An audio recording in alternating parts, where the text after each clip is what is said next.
할렐루야.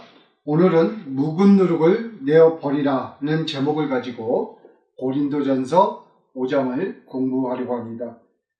우리 모두가 잘 알고 있듯이 고린도전서 5장은 아들과 모친 간에 일어난 근친상간이라는 입에 담을 수 없는 죄를 다루고 있습니다.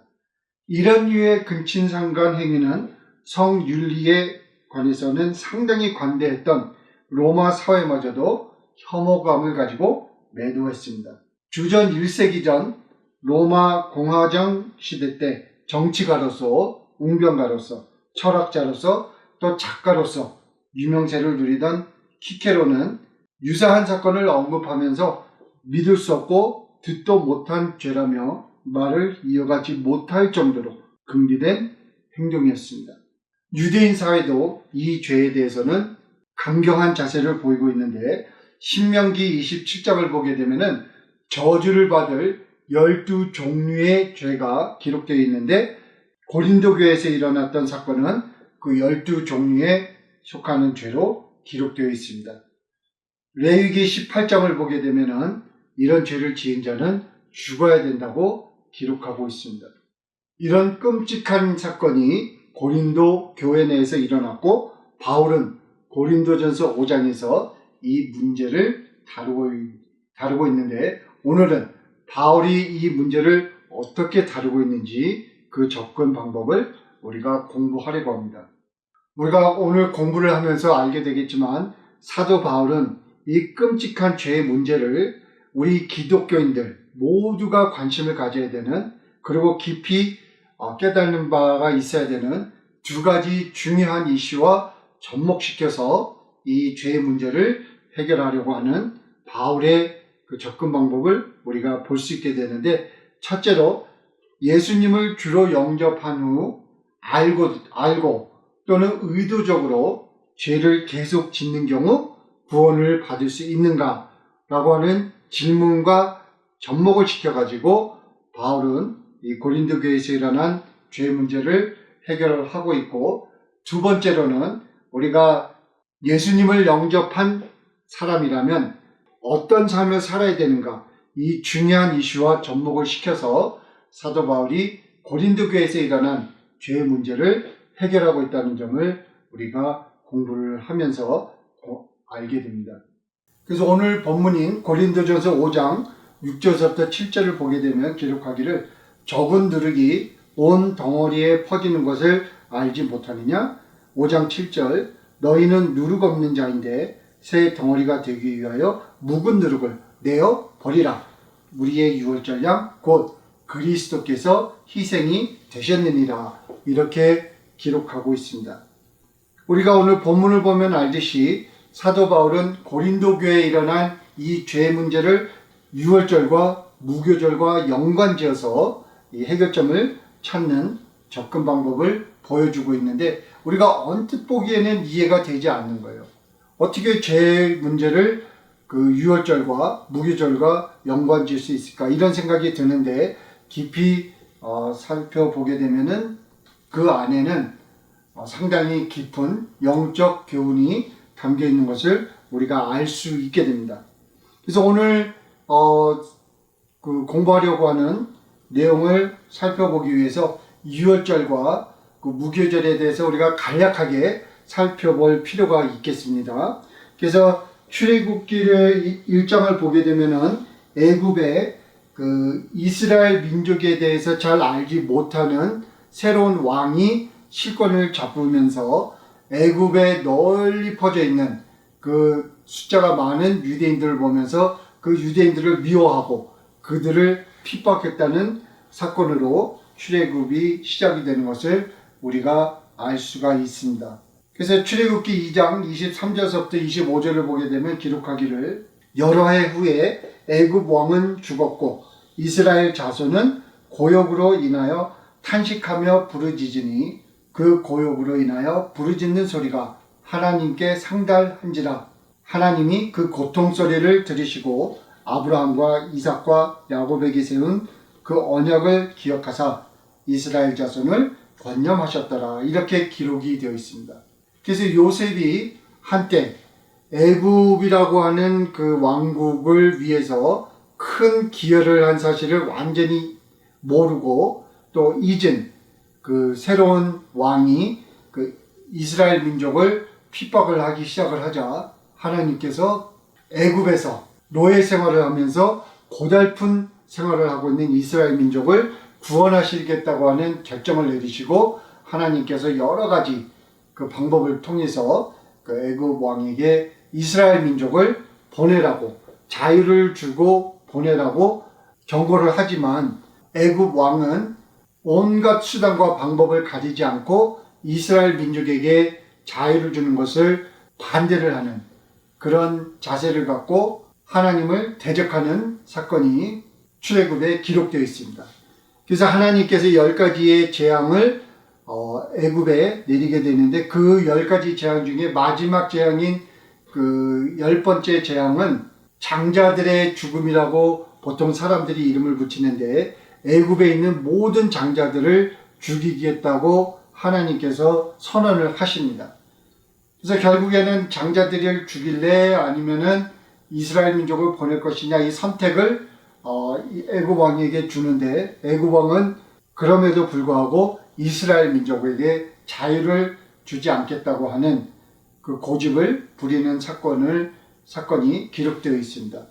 그래서 하나님께서 이스라엘 민족에게 말하시기를 어느 특정한 날 그 이제 하나님의 사자가 와서 애굽에 있는 모든 장자들을 죽일 것인데 너희들 즉 이스라엘 민족은 어린 양을 잡아서 그 어린 양의 피를 집 문 좌우 설주와 인방에 바르라고 명령을 하세요.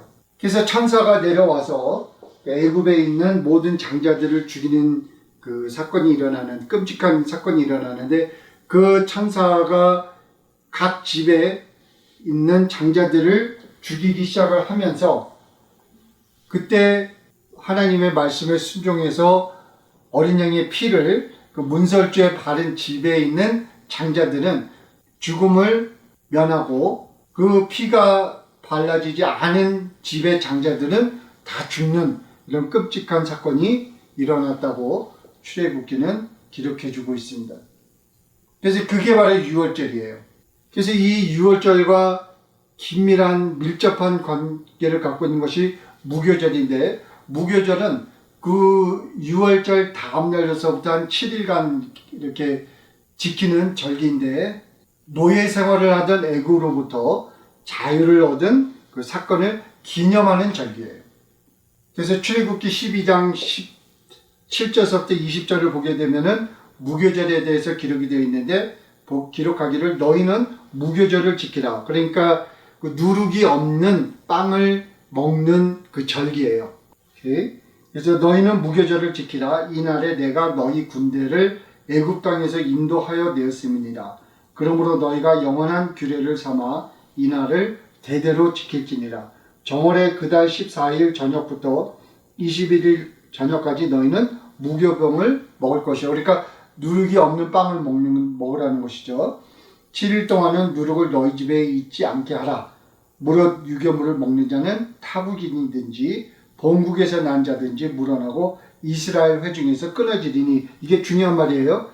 이 무교절 날, 즉 애굽에서 자유를 얻은 사람들이 지키는 하나님이 준비하신 만찬에 참여하는 사람들이 누룩이 들어있는 빵을 먹게 되면은 이 만찬에 참여하지 못한다는 거예요. 다시 말하면 구원을 받을 수 없다는 것이에요. 무릇 유교물을 먹는 자는 누룩이 있는 빵을 먹는 자는 타국인이든지 본국에서 난 자든지 물어나고 이스라엘 회중에서 끊쳐지리니 너희는 아무 유교물이든지 먹지 말고 너희 모든 유하는 곳에서 무교병을 먹을지니라. 이렇게 무교절에 대해서 성경은 기록하고 있습니다. 그래서 유월절이란 애굽에서 종이 되어 억눌려 살던 그 생활로부터 해방을 의미하는 절기이고 무교절은 이제 하나님께서 준비하신 그 만찬에 참여하기 위해서 지키는 절기라고 우리가 요약을 할 수가 있겠는데 이 유월절과 무교절이 왜 우리 그리스도인들에겐 중요하냐면은 예수님께서 십자가를 지시기 바로 전에 그 제자들과 나눈 그 마지막 만찬이, 최후의 만찬이 있는데, 그 최후의 만찬을 예수님께서 그 유월절, 또 이 무교절이 연결되어 있는 이 유월절과 관련되어 있는 날에 그 제자들과 최후의 만찬을 나누셨기 때문에 이 유월절과 무교절 그리고 최후의 만찬이 연관된 사건이라고 우리가 기독교에서 말을 하기 때문에 우리에게도 중요한 절기라고 말을 할 수가 있겠습니다. 그래서 바울이 언급하고 있는 유월절과 유월절이라는 사건을 우리가 자세히 살펴보게 되면 구원이라는 관점에서 볼 때 우리가 얻게 되는 두 가지 중요한 교훈이 있습니다. 그 두 가지 교훈은 무엇인가 하면, 하나는 그 하나님이 하실 일이 있고, 두 번째로는 우리가 할 일이 있다고 성경은 분명하게 말해주고 있습니다. 그래서 첫째로 고린도전서, 오늘 보고 있는 고린도전서 5장 7절을 보게 되면은 우리의 유월절 양 곧 그리스도께서 희생이 되셨느니라 이렇게 말하고 있습니다. 다시 말하면 하나님과 예수님께서 우리의 구원을 위해서 하실 일을 두 분이 하셨다는 거예요. 우리가 할 수 없는 일을 하나님이 해주신 거예요. 그래서 우리가 해결할 수 없는 죄 문제를 하나님께서 예수님의 십자가 사건을 통해서 해결해 주셨어요. 그래서 고린도후서 5장 21절을 보게 되면 바울은 말하기를 하나님이 죄를 알지도 못하는 자로 우리를 대신하여 죄를 삼으신 것은 우리로 하여금 저의 안에서 하나님의 의가 되게 하려 하심이라 이렇게 기록하고 있습니다. 여기서 죄를 삼으셨다는 말은 죄를 덮어 씌웠다 이런 의미를 가지고 있어요. 일방적으로 아무런 죄가 없는 예수님한테 죄를 덮어 씌우셨다는 거예요. 어떤 면으로 보면은 불공평한 일이 이루어진 거예요. 그러나 우리의 구원을 위해서 하나님과 예수님께서 하신 일이라는 것을 성경은 여러 곳에서 말해주고 있습니다. 그래서 고린도서신을 여러 번 읽게 되면은 어느 결론에 도달하게 되냐면은 고린도서신은 어떻게 구원을 받는가, 어떻게 구원을 받을 수 있는가, 구원을 받기 위해서 하나님이 하신 일은 무엇이고 우리가 할 일은 무엇인가를 밝혀주는 구원에 관한 책이라고 본인은 결론을 내리게 되었습니다. 그래서 구원에 관한 얘기를 많이 얘기하고 있어요. 그래서 고린도전서 6장 11절도 보게 되면은 고린도 교인들이 그 성적으로 타락한 그런 죄를 짓는 것을 다루고 있는데 6장 11절에 말하기를 주 예수 그리스도의 이름과 우리 하나님의 성령 안에서 씻음과 거룩함과 의롭다 하심을 얻었느니라 이렇게 기록하고 있습니다. 하나님께서 예수님의 십자가 사건을 통해서 우리가 스스로 해결할 수 없는 죄와 그 죄의 대가 문제를 해결하셨다는 거예요. 그래서 세 가지를 얘기하고 있는데 죄로 인해서 온 죄를 씻어주셨다. 그리고 우리를 거룩하게 만들어 주셨다는 거예요. 우리 스스로 거룩해질 수가 없었는데 하나님께서 예수님께서 흘리신 보혈로 말미암아 우리 죄를 씻어주시고 나니까 죄 문제를 해결하지 못한 세상 사람들과 구분된 죄 문제를 해결한 사람들로 거듭난, 변화된, 새로운 상태에 이른 그런 사람들로 하나님이 우리를 만들어 주셨다는 것이죠. 그래서 우리를 의롭다 이렇게 하나님이 일컬으셨다는 거예요. 다시 말해서 하나님과 우리의 관계를 막고 있던 그 죄 문제를 예수님께서 흘리신 보혈로 처리해 주셨다 이렇게 말하고 있습니다. 아주 중요한 말이에요. 씻음과 거룩함과 의롭다 하심을 얻었다 이렇게 성경은 말하고 있습니다. 그래서 우리가 예수님을 영접하는 순간에 우리가 새로운 인생을 살 수 있는 그 길이 열렸다는 것이죠. 예를 들면 우리가 크레딧 카드 문제로 고생을 하고 있었는데 그 문제를 하나님이 해결해 주신 거예요. 우리가 죽을 병에 걸려가지고 어찌할 바를 모르고 있는데 병을 고쳐주신 거예요. 그래서 새로운 삶을 살 수 있게끔 하나님께서 죄 문제를 해결해 주셨다고 성경은 얘기해 주고 있습니다. 그래서 구원과 관련해서 우리가 첫째로 배워야 되는 것은 그 하나님이 하실 일이 있는데 그 하나님이 하실 일을 하나님께서 예수님과 성령님과 힘을 합쳐서 그 죄 문제를 해결해 주심으로 말미암아 우리가 이제는 새로운 삶을 사는 사람으로 거듭난 그런 인격체로 우리가 살 수 있게 됐다는 것을 성경은 말해주고 있어요. 그래서 유대인들은 구원을 얻기 위해서 율법을 지키려 하다가 구원을 못 받았다면 우리 그리스도인들은 그 구원의 가장 핵심적인 문제를 하나님께서 예수님과 성령님과 함께 해결해 주심으로 인해서 이제 우리가 구원을 위해서 노력을 하는 것이 아니고 이제는 감사하는 삶을 사는 우리가 되기 위해서 노력하는 그런 삶을 우리가 살게 된 것을 성경은 이야기를 해주고 있습니다.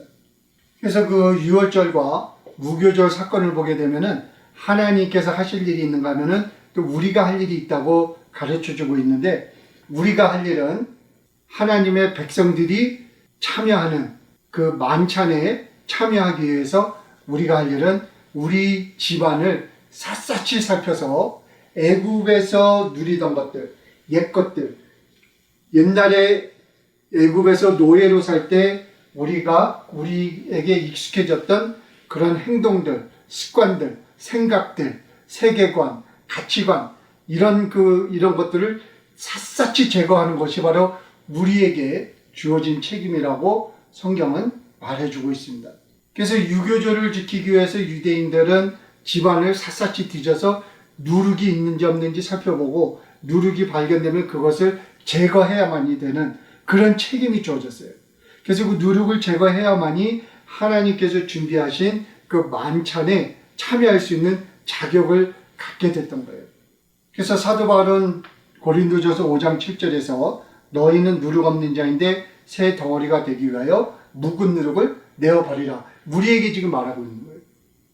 우리가 가지고 있는 누룩을 버리라는 거예요. 우리가 예수님을 영접하기 전에 가지고 있던 습관들, 생각들, 인생관, 인생의 목적, 성질, 성격, 인격 이런 것들을 다 샅샅이 살펴봐서 하나님 나라에 들어가기 합당치 않은 부분이 발견될 때마다 그것들을 제거해내라고 사도 바울은 말하고 있어요. 그래야지 우리가 하나님께서 준비하신 최후의 만찬에 들어갈 자격을 갖게 된다고 말을 하고 있는 것입니다. 그래서 그 누룩을 제거하라고 말하고 있습니다. 그래서 신약 성경에서 우리가 누룩을 얘기할 때는 크게 세 가지로 얘기를 할 수가 있는데 첫 번째로는 죄예요. 하나님께서 싫어하시는 죄. 그래서 고린도전서 5장과 6장을 보게 되면은 그 성적으로 짓는 죄를 지금 말을 하고 있는 것이고 또 그 나머지 그 성경 고린도전서를 보게 되면은 사람들과 경쟁하고 사람들을 무시하고 이윤을 얻기 위해서 사람들을 속이고 공격하고 사람들을 무너뜨리는 그런 모든 행동들을 죄라고 지금 단정 지으면서 그것을 누룩으로 여기면서 그런 누룩을 제거해야 된다고 성경은 말하고 있습니다.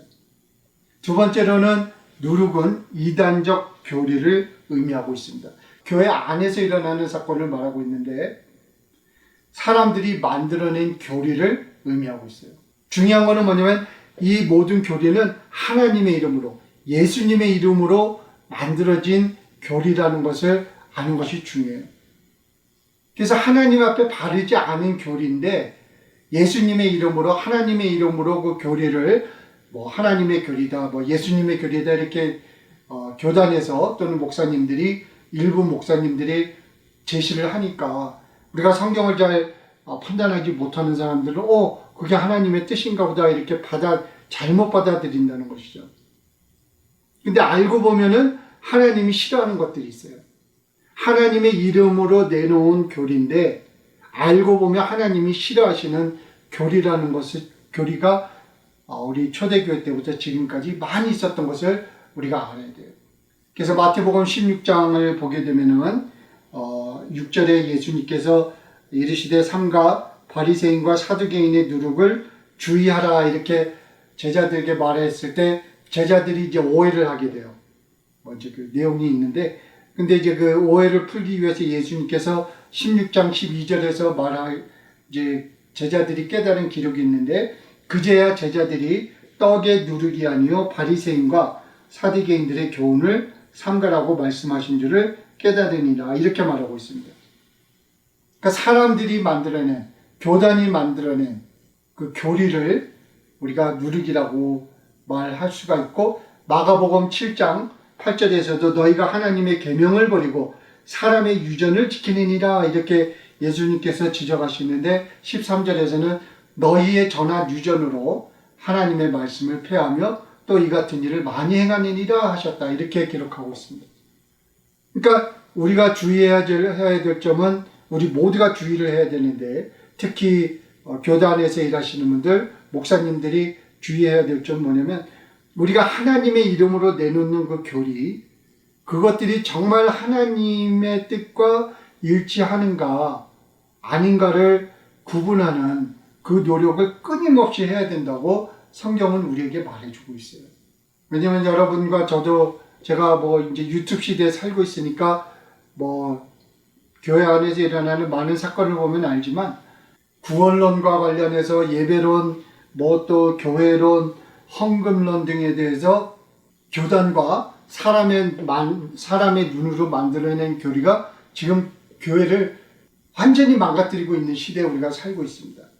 그래서 지금부터 우리가 신경을 써야 되는 것은 성경의 눈으로 사람이 만들어낸 교리를 분석하고 해석하고, 그래서 다시 재정리해서 하나님이 원하시는 예배는 무엇인가, 하나님이 원하시는 그 교회는 무엇인가, 하나님이 원하시는 성도의 모습, 목사의 모습, 장로의 모습은 무엇인가, 이런 것들을, 헌금은 어떻게 써야 되는가, 어디에 써야 되는가, 이런 것들을, 이런 중요한 주제들을 우리가 성경에 근거해서 정리하는 작업을 반드시 해야 된다고 성경은 우리에게 말을 하고 있는 거예요. 세 번째로 고린도전서 1장서부터 4장을 보게 되면은 세상의 지혜가 바로 누룩이에요. 하나님의 말씀을 대적하고 하나님을 대적하고 예수님을 대적하는 그 세상 사람들이 만들어낸 그 세계관, 인생관, 가치관, 도덕적 관념, 이런 것들을 우리가 성경의 관점에서 판단해서 버릴 것은 버리고 받아들일 것은 받아들이는 그런 분별력을 갖춰야 된다고 성경은 말하고 있어요.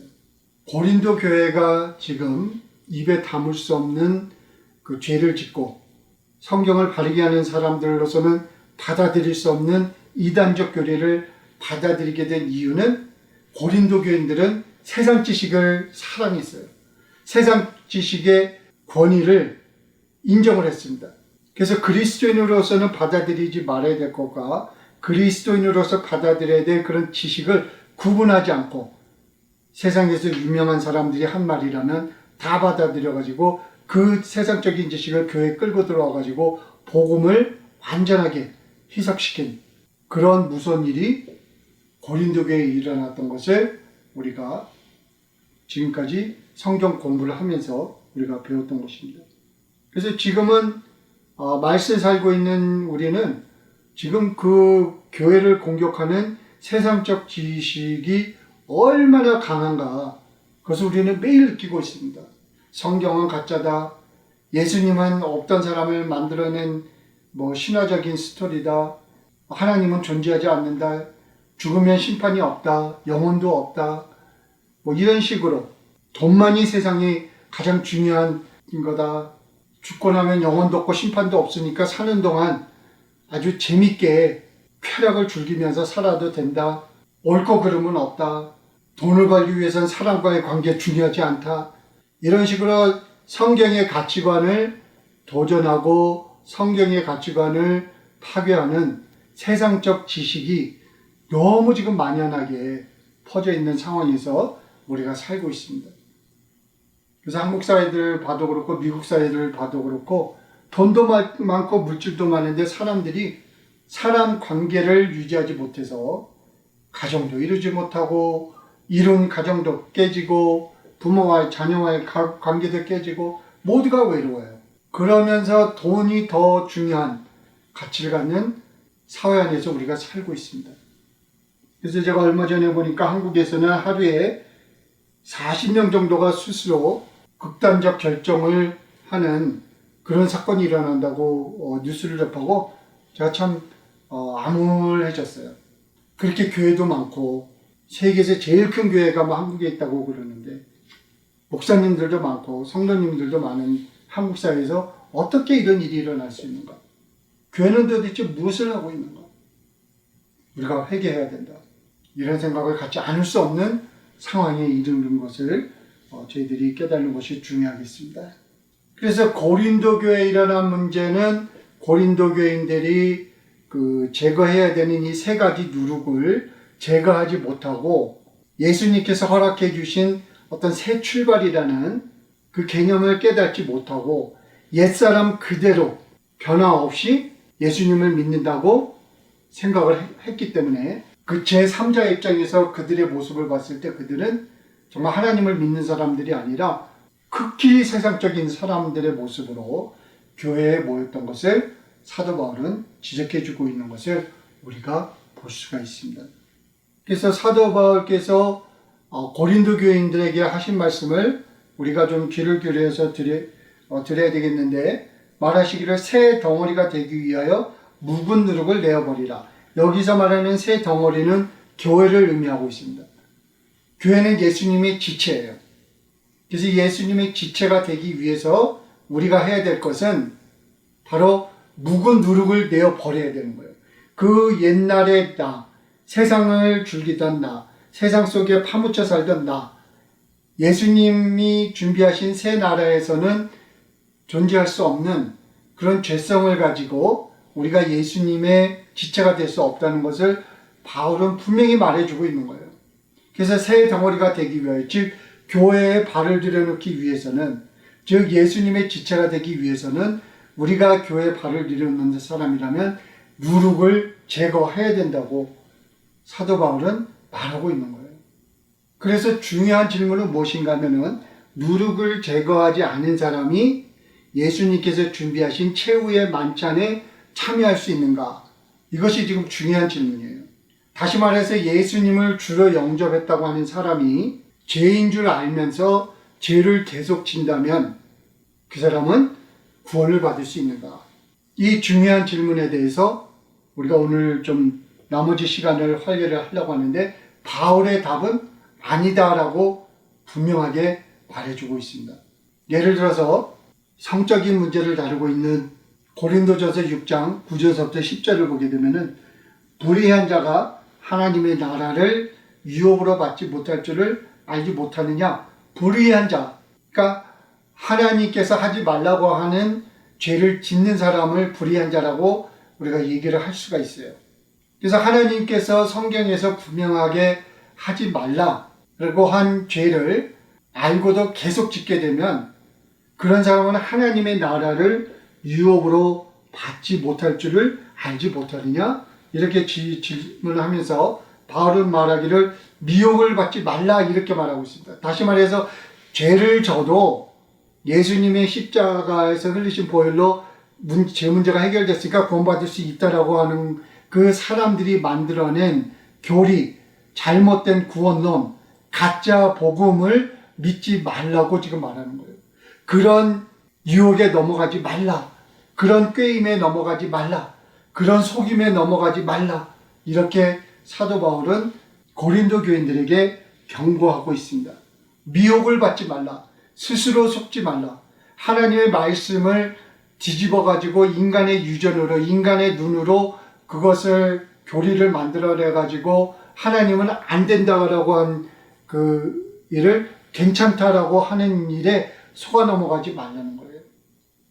음란하는 자나 우상 숭배하는 자나 간음하는 자나 탐색하는 자나 남색하는 자나 도적이나 탐남하는 자나 술 취하는 자나 후욕하는 자나 토색하는 자들은 하나님의 나라를 유업으로 받지 못하리라 이렇게 규정을 짓고 있어요. 지금 누구한테 하는 얘기예요? 구원을 받았다고 생각하는 고린도 교인들에게 하는 말이에요. 예수님을 주로 영접했다고 하는 고린도 교인들에게 바울이 하는 말이에요. 성경에서 알 것 다 알았다고 자신감을 가지고 있던 고린도 교인들에게 하는 말입니다. 자기들의 영혼은 구원을 받았기 때문에 이제는 육으로 짓는 죄는 더 이상 거기에 대한 대가가 치러지지 않게 되는 시대를 살고 있다고 잘못된 교리를 가지고 있었던 그들에게 하는 말이에요. 중요한 질문이죠. 누룩을 제거하지 않은 사람들이, 다시 말해서 예수님을 주로 영접한 다음에 죄를 죄인 줄 알면서 계속 죄를 짓는다면 그 사람이 구원을 받을 수 있습니까? 라는 질문에 사도 바울은 아닙니다라고 분명하게 말하고 있는 거예요. 그래서 예수님을 주로 영접했다고 하면서도 이런 일을 하는 사람들은 구원을 받을 수 없다라고 사도행전 6장 9절에서부터 10절에 바울은 분명히 말해주고 있는 것입니다. 그래서 사람들이 만들어낸 유전, 교회가 만들어낸 유전, 교인들을 늘리고 헌금에 눈이 멀었던 중세 교회 지도자들이 만들어낸 인간적인 그 전통에 따르면 예수님 영접하면 그 다음은 무슨 죄를 져도 구원을 받을 수 있다고 말을 하고 있는데 성경은 그렇지 않다고 여러 곳에서 말해주고 있는 것입니다. 그래서 마태복음 22장도 보게 되면 혼인잔치 비유가 기록이 되어 있습니다. 먼저 초대를 받은 유대인들은 초청을 거부했으므로 잔치에 참여하지 못하게 됐어요. 그래서 그 왕이 유대인들이 아닌 모든 사람들을 그냥 초대를 해버리게 됩니다. 그래서 그 혼인잔치에 많은 사람들이 참여했는데 그 중에 한 사람이 그 혼인잔치에 참여할 수 있는 자격을 상징하는 어떤 예복을 입지 않고 참여했다가 쫓겨나는 사건이 기록되어 있어요. 계시록 19장 8절을 보게 되면 그 예복은 그 성도들의 옳은 일이다라고 기록하고 있는데 그거는 이제 또 나중에 또 따로 별도로 우리가 공부를 하겠습니다. 그러면서 마태복음 22장 14절은 중요한 말을 기록하고 있는데 청함을 받은 자는 많되 택함을 받은 자는 적으니라 이렇게 기록하고 있습니다. 그러니까 출애굽기 사건을 지금 연결시켜서 구원론을 예수님께서 우리에게 전해주고 계신 거예요. 많은 사람들이 초대를 받았다는 거예요. 사람들 구분하지 않고 예수님께서 흘리신 보혈의 그 은혜를 누구든지 입을 수 있다는 거예요. 그런데 우리가 해야 될 일, 우리 스스로를 돌아보면서 우리가 가지고 있는 누룩을 제거해야 되는 그 책임을 다하지 않은 사람들은 구원을 받지 못한다고 예수님께서도 말씀을 하신 것이죠. 그래서 출애굽기 사건을 아는 여러분과 저는 다 알고 있지 않습니까? 처음에 애굽에서부터 약속을 받고 나온 사람들은 숫자가 상당히 많았는데 그 중에 모세를 포함해서 약속의 땅으로 넘어간 사람은 없었던 사실을 성경은 기록해 주고 있어요. 청함을 받은 사람은 많은데 그 택함을 받은 사람, 구원을 받은 사람은 그렇게 많지 않다고 말을 해주고 있는 것이죠. 그래서 이 사건이 오늘날 우리에게도 적용된다는 사실을 사도 바울은 그 여러 곳에서 말을 하고 있는데 고린도전서 10장이 우리에게 참 중요한 교훈을 우리에게 전해주고 있습니다. 여러분들께서도 시간이 나시면 고린도전서 10장 1절부터 12절을 구원론이라고 하는 관점에서 읽으실 것을 제안드립니다. 누가 구원을 받느냐? 지금 이 질문을 지금 사도 바울이 다루고 있는 거예요. 왜 이 기록을, 누구를 대상으로 이 기록을 남겼습니까? 구원을 받았다고 자신하고 있는 고린도 교인들에게 전한 글이에요. 그러니까 우리에게도 적용이 되는 글이죠. 그래서 고린도전서 10장 1절서부터 읽어보면 이렇게 기록이 되어 있어요. 형제들아, 나는 너희가 알지 못하기를 원하지 아니하노니 우리 조상들이 다 구름 아래에 있고 바다 가운데로 지나며, 여기서 중요한 거는 다라고 하는 말이에요. 이스라엘 사람들에게 다 이런 은혜가 주어졌다는 것이죠.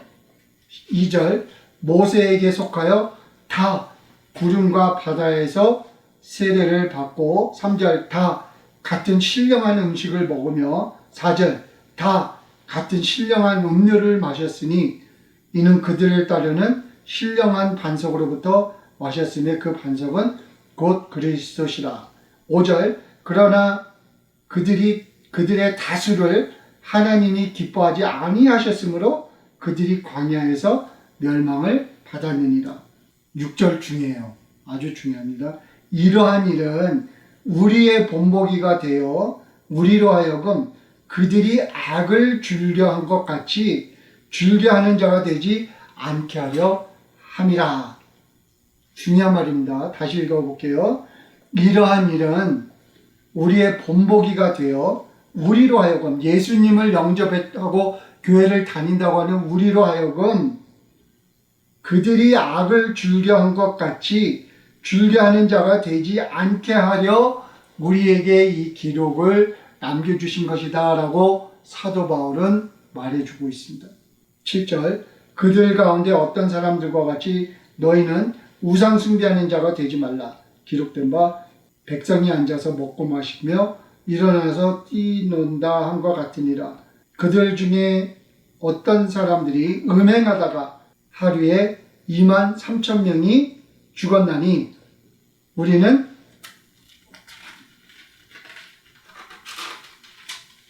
그들과 같이 음행하지 말자. 음행하는 자들은 예수님을 영접했다 그러고 음행하는 사람들은 구원을 못 받는다는 얘기예요. 그들 가운데 어떤 사람들이 주를 시험하다가 뱀에게 멸망하였나니 우리는 그들과 같이 시험하지 말자. 그들 가운데 어떤 사람들이 원망하다가 멸망시키는 자에게 멸망하였나니 너희는 그들과 같이 원망하지 말라. 그들에게 일어난 이런 일은 본보기가 되고 또한 말세를 만난 우리를 깨우치기 위하여 기록되었느니라. 12절 그런즉 선줄로 생각하는 자는 넘어질까 조심하라. 중요한 말이죠.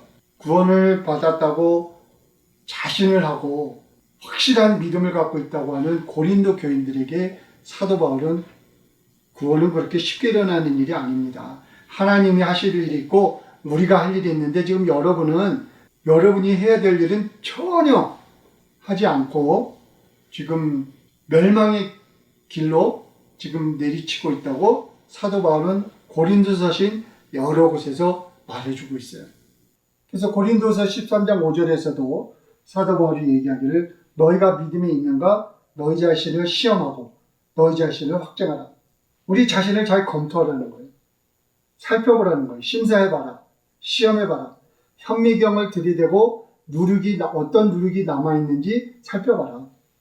내가 가지고 있는 성격, 인격, 내가 보이는 행동, 내가 가지고 있는 세계관, 인생관, 도덕관, 가치관 이런 것들을 가지고 이런 것들을 살펴보았을 때 내가 구원을 받을 그런 사람으로 변화된 삶을 살고 있는지 우리 자신을 들여다보라는 거예요. 오늘날 제가 볼 때 가장 큰 문제는 교회에서 성경에서 하는 구원론을 전하지 않고 루터가 말한 구원론, 칼빈이 말한 구원론, 어떤 교단에서 만들어낸 구원론을 제시하면서 세례를 받았으면 구원받았다. 예수님을 주를 시인했으면 구원받았다. 구원받았다고 확신을 가지라고 막 그냥 밀어댑니다. 억지로. 그런다고 해서 구원받는 게 아니에요. 그래서 구원에 대해서 우리가 너무 중요한 주제이기 때문에 우리가 좀 성경이 얘기하는 구원론은 무엇인가를 앞으로 시간 날 때마다 저희들이 계속 살펴볼 텐데 오늘 공부한 그 내용만 보더라도 우리가 구원론을 지금 교단에서 만들어낸 사람들이 만들어낸 그런 교리를 가지고는 우리가 구원을 받았다라고 확신을 가질 수 없다는 그 결론에 우리가 도달해야 된다고 본인은 생각하고 있습니다. 할렐루야. 오늘 공부한 내용을 다시 한번 정리해 보겠습니다. 신앙의 목적 중 하나는 영혼 구원이라고 말할 수 있습니다. 구원이라는 관점에서 볼 때 고린도 교인들은 구원을 받을 수 없는 죄를 지으면서도 자신들은 구원을 받을 수 있다 또는 벌써 구원을 얻었다라고 착각하고 있었습니다. 바울은 그들이 구원을 받을 수 없는 죄를 지으며 산 3가지 이유를 고린도 서신에서 밝혀주고 있습니다. 첫째로 고린도 교인들은 그 교회를 방문하는 유명한 사도들이 전한 거짓된 교리를 믿었습니다. 아주 유명한 사람들이었어요. 교계에서 권위를 가진 사람들이었습니다. 말을 아주 멋지게 전하는 사람들이었어요. 성경을 많이 알고 있는 사람들처럼 보인 사람들이었어요. 그들이 전한 메시지는 바울이 전한 참된 복음과 상극되는 여러 가지 메시지를 담고 있었는데 고린도 교인들은 그것을 분별하지 못하고 그 멋진 사람들, 학력을 갖춘 사람들, 성경을 많이 안다고 유명해진 사람들의 말을 듣고 그들이 전한 가짜 복음을 믿었기 때문이라고 바울은 전해주고 있는데 고린도후서 11장 13절에서부터 15절에서 바울은 말하기를 저런 사람들은 거짓 사도요 괴울의 역군이니 자기를 그리스도의 사도로 가장하는 자들이라. 이것이 이상한 일이 아니라 사단도 자기를 광명의 천사로 가장하나니 그러므로 사단의 일꾼들도 자기를 의의 일꾼으로 가장하는 것이 또한 큰 일이 아니라 저희의 결국은 그 행위대로 되리라. 이렇게 바울은 말하고 있습니다. 학력으로 볼 때, 그들의 경력을 볼 때, 그들의 외모를 볼 때, 그들이 가지고 있는 직위를 볼 때, 그들이 전하는 말의 어떤 폼새를 볼 때 의심의 여지가 없이 성경을 많이 알고 있다고 생각하게 되는 그런 가짜 지도자들이 고린도 교회에 와서 참된 복음이 아닌 사람들이 만들어낸 이단적 교리를 참된 진리처럼 포장해서 전했고 고린도 교인들은 그 귀에 와닿는 달콤한 말에 속아 넘어가서 구원을 받을 수 없는 죄를 지으면서도 구원을 받을 수 있다라고 하는 착각을 믿게 했다고 말해주고 있습니다. 둘째로 고린도 교인들은 세상 지식을 너무 사랑했어요. 그래서 유명한 지식인들에게 필요 이상의 권위를 부여했습니다. 그래서 고린도전서 2장 6절부터 8절을 보게 되면은 그러나 우리가 온전한 자들 중에서 지혜를 말하노니 여기에서 온전한 자들이라는 것은 아주 지식을 많이 습득한 사람들을 말하는 거예요. 또 세상의 권위를 가지고 있는 사람들을 말하고 있습니다. 우리가 온전한 자들 중에서 지혜를 말하노니 이는 이 세상의 지혜가 아니요 또 이 세상이 없어질 관원의 지혜도 아니요 오직 비밀한 가운데 있는 하나님의 지혜를 말하는 것이니 곧 감추었던 것인데 하나님이 우리의 영광을 위하사 만세전에 미리 정하신 것이라. 이 지혜는 이 세대의 관원이 하나도 알지 못하였나니 만일 알았더라면 영광의 주를 십자가에 못 박지 아니하였으리라. 이렇게 말하고 있습니다. 그래서 사도 바울은 말하기를 그 당시 그 사회를 주도하던 세상 사람들의 지혜, 지식, 권위를 가진 사람들이 전하는 지식, 지혜 이런 것들은 하나님이 전하신 복음과 구분되어야 된다고 말하고 있어요. 왜냐하면 하나님이 전하신 복음은 세상 사람들이 알 수 있는 지식이나 지혜가 아니라고 말해주고 있습니다. 예수님을 믿는 사람들에게 성령님을 통해서 밝혀지는 비밀이라고 성경은 말해주고 있어요. 그래서 세상 사람들이 전하는 지식으로는 구원을 받을 수 없다는 얘기를 하고 있는데 더 중요한 말은 세상적인 지식을 가진 사람들 그리고 관원들이 예수님을 죽인 사건을 기억하라는 거예요. 그만큼 그들은 진리를 모르고 하나님이 전하신 복음을 모르고 구원과는 상관없는 세상적인 지식을 전했다고 사도 바울은 말하면서 우리 그 구원을 받으려고 하는 사람들, 예수님을 사랑하는 사람들, 하나님을 사랑하는 사람들은 세상적인 지식을 무조건 받아들여서는 안 된다고 바울은 말해주고 있습니다. 그래서 본질적으로 사도 바울은 고린도전서 1장에서부터 4절에서 말하기를 사람들에게는 두 가지 선택이 주어졌다고 말하고 있어요. 구원에 이르는 복음을 믿고 그 복음에 담겨있는 십자가의 도를 따라서 바르게 살 것인가 아니면 그것과 무관하게 세상의 정욕을 즐기고 쾌락을 따라 살 것을 권장하고 정당화시키는 세상적인 지식을 인생관으로 받아들이고 가치관으로 받아들이고 세계관으로 받아들여서 그 세상 주관자가 허락해주는 그런 삶을 살 것인가 이 두 가지 선택이 사람들에게 주어졌다고 말하고 있는데 고린도전서 1장 8절은 기록하기를 십자가의 도가 즉 복음이 멸망하는 자들에게는 미련한 것이요 구원을 얻는 우리에게는 하나님의 능력이다. 그러니까 예수님이 전하신 복음을 믿고 그 복음에 담겨있는 십자가에도 바르게 살아라. 이웃을 배려하며 살아라. 이웃을 사랑하며 살아라. 남들에게 피해를 주지 마십시오. 옳고 그름을 판단하면서 사십시오. 라고 하는 그 십자가의 도를 믿고 그 도를 따라 사는 사람들은 세상 사람들의 눈으로 볼 때는 미련하게 보인다는 것이에요. 좀 즐기면서 살지. 좀 돈 욕심내면서 살지. 남 속이고 돈 좀 벌면 어때? 나만 잘 살면 되지.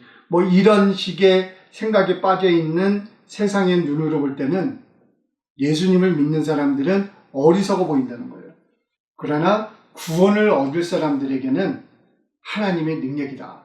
즉 구원을 얻게 해주는 하나님의 능력이 바로 그 복음 속에 담겨 있다고 사도 바울은 말하고 있어요. 불행하게도 고린도 교인들은 바르게 살 것을 요구하는 순수한 복음을 버리고 멸망의 길로 인도하는 이단적 교리와 세상적 지식을 선택했다고 바울은 지적하고 있습니다. 그래서 그들의 삶의 방향을 바꾸지 않을 경우 그들은 구원을 받을 수 없다고 하는 것이 고린도 서신에서 바울이 고린도 교인들에게 전하는 중요한 메시지예요. 근친상간이라는 죄를 져도 구원받을 수 있어요. 왜? 예수님을 믿었으니까. 고린도전서 6장을 보게 되면 또 다른 성적인 문제를 다루고 있는데 성적으로 문란한 생활을 해도 된다. 구원을 받는다. 왜? 예수님을 믿었으니까. 이런 식의 잘못된 교리를 고린도 교인들이 받아들였기 때문에 그들이 이런 입에 담을 수 없는 죄를 짓고도 자랑했다고 바울은 말을 하고 있는 것이에요. 그래서 오늘날 우리가 처한 상황을 살펴보면 고린도 교인들과 바울이 나눈 대화 내용이 우리에게도 적용된다는 결론에 도달하게 됩니다. 교회와 교회 지도자들은 오랫동안 교회 성장과 헌금 거두어들이는 목적을 가지고 교회에만 종사하는 종교인들을 양성해냈고 세상 지식인들은 다윈이 저술한 종의 기원이라는 책이 출간된 후부터 과학이라는 이름으로 성경과 신의 존재를 공격하는 철저한 이론을 구축하고 말씀을 대적하고 있습니다. 이제 바르게 사는 것이 중요하다고 주장하는 바울이 전한 십자가의 도는 설 곳을 잃었어요. 사람들은 인간관계를 파괴하는 가치관을 정당화하는 세상적 지식의 물결에 휩쓸려서 마지못해 사는 피폐한 삶을 유지하고 있습니다.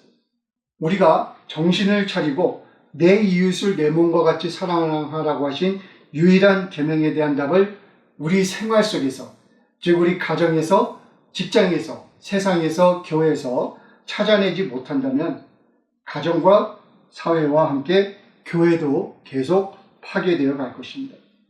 그리고 신앙의 궁극적인 목적인 구원도 잃게 될 것이라고 본인은 생각하고 있습니다. 어떤 변화가 필요해요. 회개가 필요해요. 이대로는 안 된다라고 하는 판단이 필요합니다. 때문에 잠시 시간을 내서 고린도 5장 7절에 기록된 말씀을 우리가 계속 묵상하기를 바라는데 기록하기를 너희는 누룩 없는 자인데 새 덩어리가 되기 위하여 묵은 누룩을 내어 버리라. 우리의 유월절 양 곧 그리스도께서 희생이 되셨느니라. 이렇게 성경은 말하고 있습니다. 우리가 우리 생각 속에서 우리 삶 속에서 도려내야 할 누룩은 무엇인지를 우리 모두가 생각하는 그런 시간을 갖고 기도하고 말씀을 묵상하는 여러분과 제가 되어서 삶 속에서 승리하는 우리가 되기를 주의 이름으로 축원합니다. 감사합니다.